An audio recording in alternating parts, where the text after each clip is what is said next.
the bigger picture of humanity right now. What's your take on that, George? Yeah, I absolutely agree with you. We have been on the path of devolution. Exactly, we have. And it bottomed out in the period that we call the Dark Ages. And it was called that for a reason.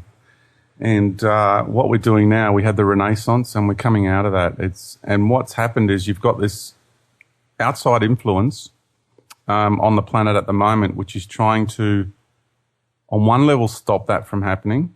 And that's a delusion, of course, because it can't.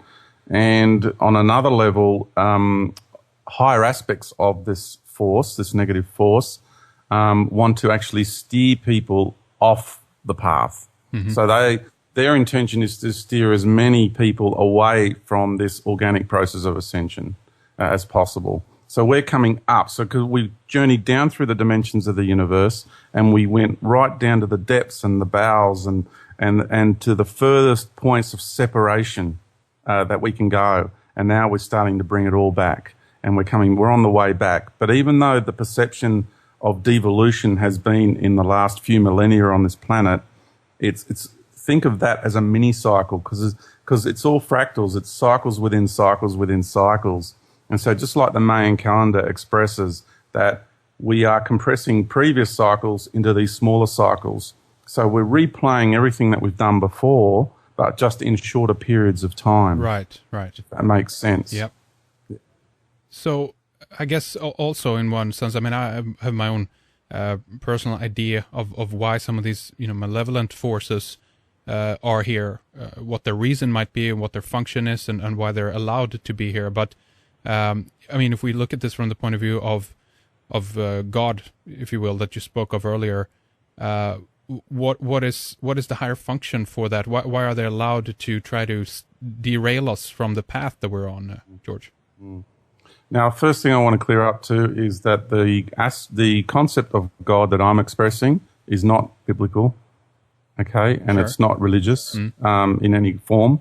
It is reality, okay. So it is the reality that exists beyond religious paradigms, scientific paradigms, and New Age paradigms. That's where I'm coming from. So I just want, because, the moment you mention the word God, people feel funny about it. I just use that label. Sure. We can call it the universal creator, the universal consciousness. You can use whatever label you like. Yeah. It was just one that people are familiar with. And so the reason we have this negative force here on Earth is because it's graduation time.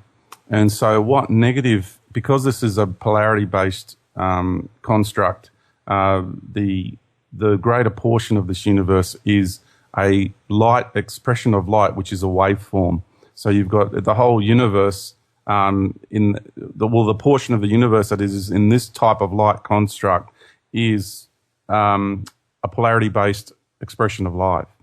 Even when you're right up there in the high frequencies of light, much higher than what we're experiencing here or even the 4D, you have an expression of light which is still frequency. The moment you have frequency, you have polarization. Yeah. Because you're bouncing from one side to another. And you have waveform. And so what the negative charge does is it challenges you. And that's the way the learning process occurs in this universe. It is through adversity that we prosper. And people will say, well, why would anyone want to suffer? Why would anyone want to go through adversity? If you just sit in a room wrapped up in cotton wool the whole time, you don't learn anything. That's right. You got to get out there and you got to live it. You got to go through all these experiences in order to learn and gain the wisdom in your soul. So what you have is you have negative and positive. And these negative and positive constructs, each one of those are self-righteous in their own right. So the plus and the positive and the light that is in opposition to the negative and the dark is actually equal to the negative and the dark. It sees itself as above it, but it's not. Of course. It's no better. Yeah. Okay? And they become very self-righteous. They're the do-gooders. And the light the expression of love and light that I'm coming from is you've got to take those two expressions and you integrate them into one. Okay? Yeah. Because we've fragmented. And so the negative energies that are here on the planet now, we ourselves, from a much higher aspect of ourselves, have actually contracted them, okay, to come here and challenge us to the nth degree. Because if anybody falls for their traps, their lures and entrapments, then you're not ready to become a creator. Because you can imagine creating a light-based, polarity-based universe and it's spiraling out of control. We can't have that. Yeah. You just can't in creation because it will be a disaster. Yeah. So really, you've got to get to the point where you've accumulated enough wisdom to be able to hold center and remain balanced through all the challenges that we are currently going through and the ones we're about to experience in the next 2 years. Profound challenges and experiences like you haven't seen anything yet. Huh. And really, once we get through that, then you know you've made it, honestly. And it's about having that deep, heart-centered connection. Well, I definitely want to ask you about what we might be up for next as well. But I like this concept and this idea that you're presenting here. Obviously, a polarity-based construct, those who don't understand that, look at everything in nature. Even the politics and the corporate world have understood this and adopted that. That's why we have this kind of Hegelian, philosophy working through society as well, because it's a construct from nature. And I think that some of these philosophers and subsequent some of these propagandists in the world currently understood this.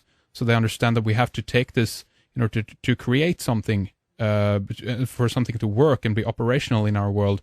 It needs to be of this kind of, the polarity-based construct, basically. So that makes sense to me as well. And that's why it's so important, obviously, to just not always take the comfy road as well. It's not always the road of least resistance that is the most, the best one, if I put it that way.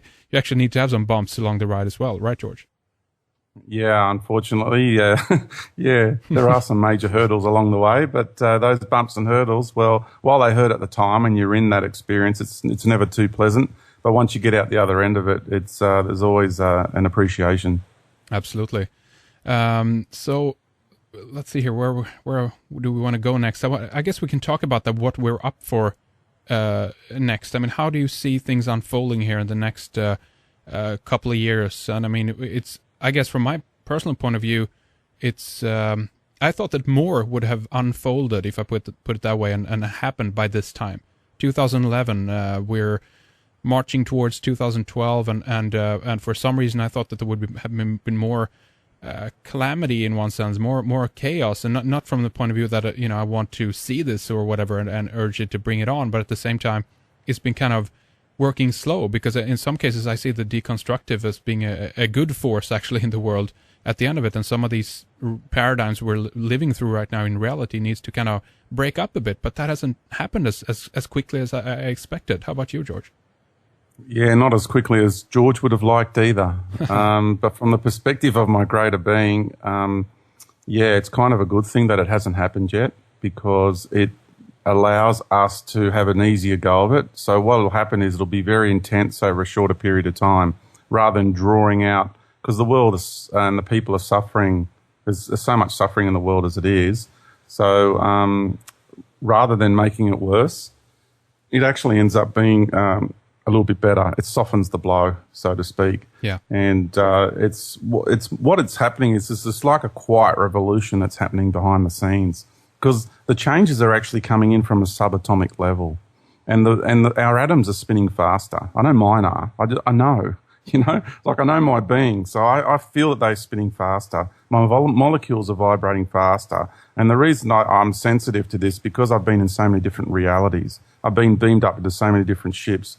Each race has its own vibration, so therefore my molecules were vibrating differently. Each time I came back, it took different rates of recovery. You know what I mean? So yeah. Every reality has its own vibrational pattern. I've even, dare I say, I've been to Mars, and that has its own vibrational reality. Well, and I haven't had any of those kinds of experiences, but I'm feeling that too, George. The strangeness in terms of frequency, how the time picks up, and the kind of almost a nervous, jittery feeling that is happening right now. But go ahead, George. Yeah, and we're in an acceleration of time. We're on a J-curve here. We're a logarithmic J-curve. It's accelerating, and I've got that in my harmonic equations. We've got the fixed timeline of 24,832 years, and we have the illusionary timeline where you take that 24,832 years and you increase it by 6.18%, which is 1 over phi, which is the Christ consciousness below unity, which is where we are. And that ends up to be 26,366.618 years. And I don't want to get all heady and technical about it, but, it comes down to the point of the precessional cycle being measured earlier on in last century and then later on in that century, and there's been an increase in the cycles. Mm-hmm. So when they measured it earlier on, it was 25,800 years, and then in the 80s it was 25,920 years. So you can see that the acceleration is occurring. If they were to measure it now, and I challenge anybody to measure the precessional cycle now, please do. Please go ahead. Mm-hmm. You will see that it's over 26,000 years now. And then as we get closer now to 21st of March 2013, which is the critical point in time where the cycle actually ends, you will see it'll add up to exactly 26,366.618 years. And so we're on this illusionary timeline that we're experiencing. So time is speeding up, definitely. And the changes that we're about to go through. So what I want to share with people too, I'll preface that because the information that I'm about to share will just sound crazy, and I know it will. And I've struggled with this for years. I really have. But when I keep going out and having these meetings with beings and all these other levels, and I connect with Mother Earth and I connect with Father Son on the deep levels that I have, I can't not say this anymore. And it sounds crazy and it sounds nuts. And my personal friends they enjoy everything what I say, but there's one point in conjecture each time that this planet is going to become a being of light and the point of time when it's going to happen. So I'm just going to express it because this is what's in my being. It's not a program in my head. This is in my being, and I can't not say this. I have to speak my truth. So I hope people can respect me for that.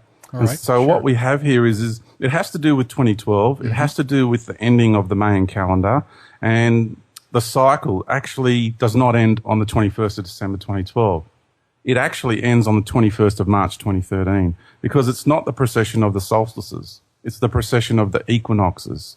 And the Mayan calendars that a lot of people are studying are just a little bit out. Not much, just a little bit out in the harmonics. And they could say, well, don't be ridiculous. That's a ridiculous statement. But just like the Bible or any piece of literature, it's been modified down through the ages. So when you have the original pieces of the calendar, the outer lying sort of settlements, they had their versions of the same calendar.